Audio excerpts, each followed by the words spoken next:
Shalom, selamat sore. Baik, saya akan melanjutkan mengumpulkan kepada kita tentang soteriologi di mata kuliah kami Teologi Sistematika 3. Langsung saja, judulnya itu soteriologi.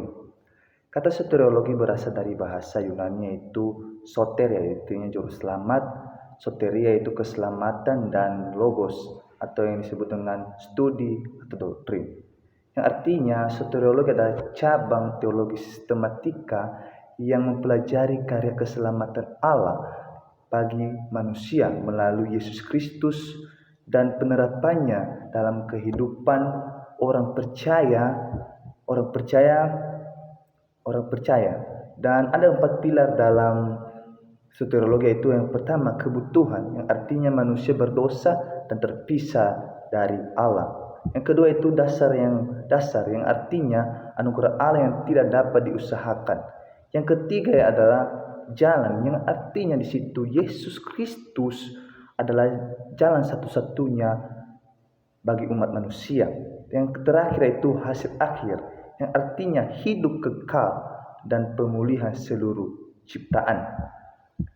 Bagian selanjutnya itu mengapa manusia memerlukan keselamatan. Ada terbagi tiga, yaitu yang pertama karena manusia berdosa, karena semua manusia berdosa.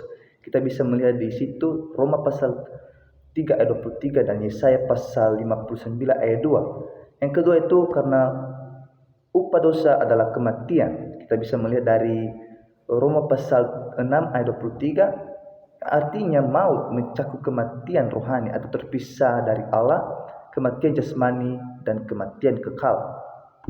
Yang ketiga itu karena manusia tidak mampu menyelamatkan diri. Kita bisa melihat dari Efesus pasal 2 ayat 8-9. Perbuatan baik tidak dapat menghapus dosa, artinya keselamatan tidak dapat dicapai melalui moralitas, ritual agama, atau usaha manusia.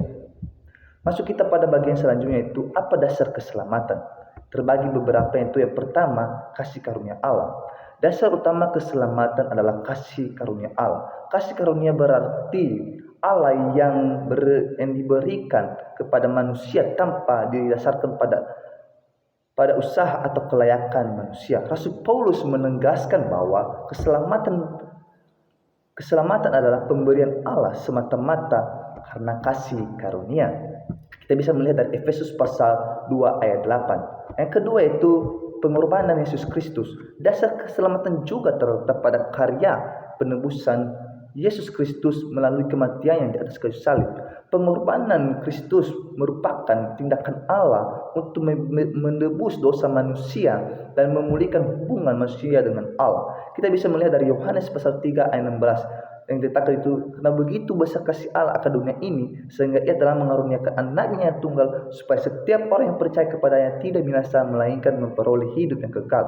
Dan kita bisa melihat juga dari 1 Petrus pasal 2 ayat 24. Yang ketiga itu keadilan dan kasih Allah. Keselamatan juga menunjukkan keseimbangan antara keadilan dan kasih Allah. Allah adalah Allah yang adil sehingga dosa tidak dapat diabaikan. Namun Allah juga penuh kasih sehingga Ia menyediakan juga keselamatan bagi manusia. Dan selanjutnya itu bagaimana keselamatan dikerjakan.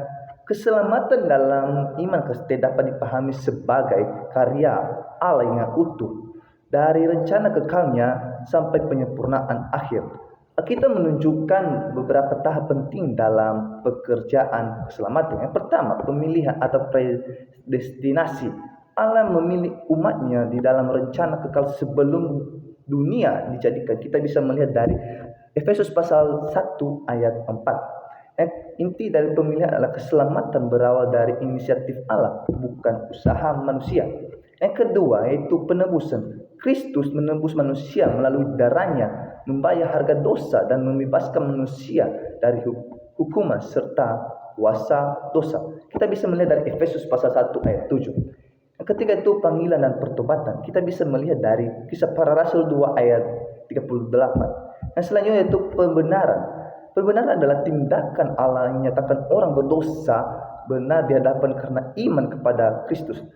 Dasar Alkitab itu kita bisa melihat dari Roma pasal 5 ayat 1. Yang kelima itu kelahiran baru.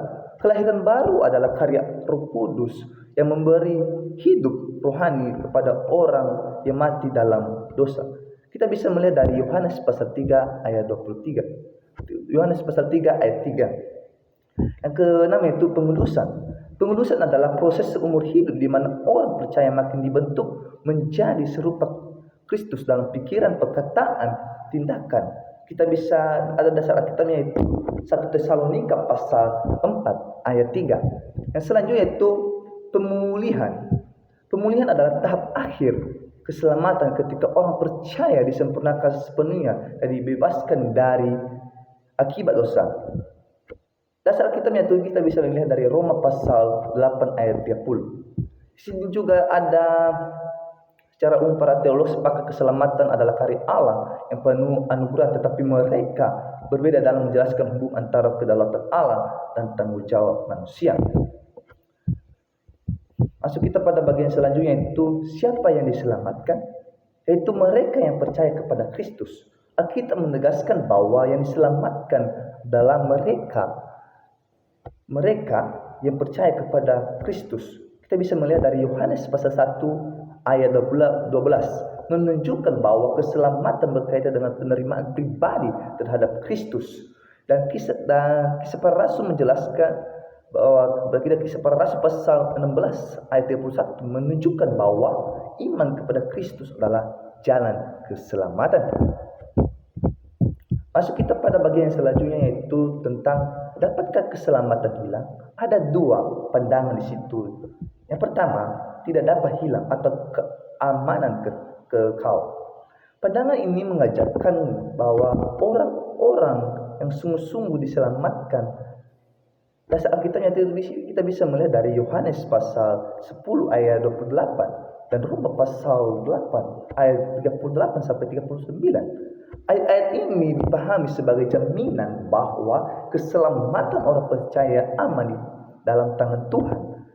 Jika Allah yang memulai karya keselamatan, maka Allah juga yang memelihara dan yang menyempurnakan. Bagian B-nya yaitu dapat ditinggalkan. Pandangan ini juga mengajarkan kepada kita bahwa seseorang yang telah menerima keselamatan tetap harus bertekun dengan dalam iman.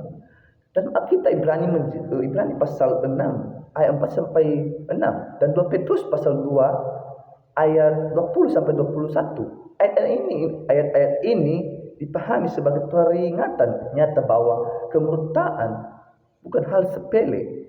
Karena itu keselamatan tidak boleh dipahami secara sembrono, seolah-olah seseorang dapat hidup sembarangan tanpa akibat dosa rohani. Yang ketiga yaitu bagian C, titik perbedaan utama. Perbedaan kedua pandangan ini terletak pada cara memahami hubungan antara jasmani, antara jaminan keselamatan dan peringatan terhadap kemurtaan.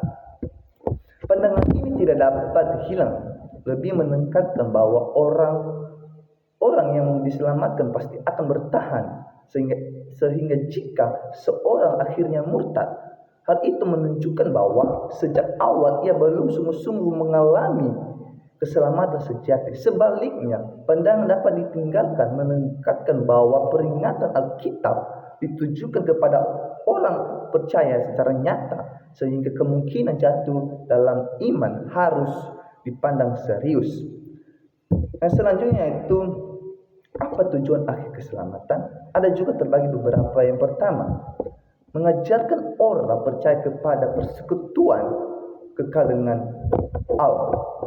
Wahyu pasal 21 ayat 3 sampai 4. Thomas Aquinas menyatakan bahwa kebahagiaan terdapat dalam memandang dan menikmati Allah. Yang kedua itu membawa orang percaya kepada kemuliaan akhir. Kita bisa melihat dari Roma pasal 8 ayat 30.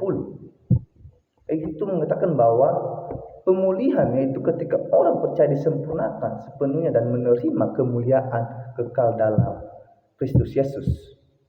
Selanjutnya itu untuk kemuliaan Allah. Kita bisa melihat dari Efesus pasal 1 ayat 12. Menurut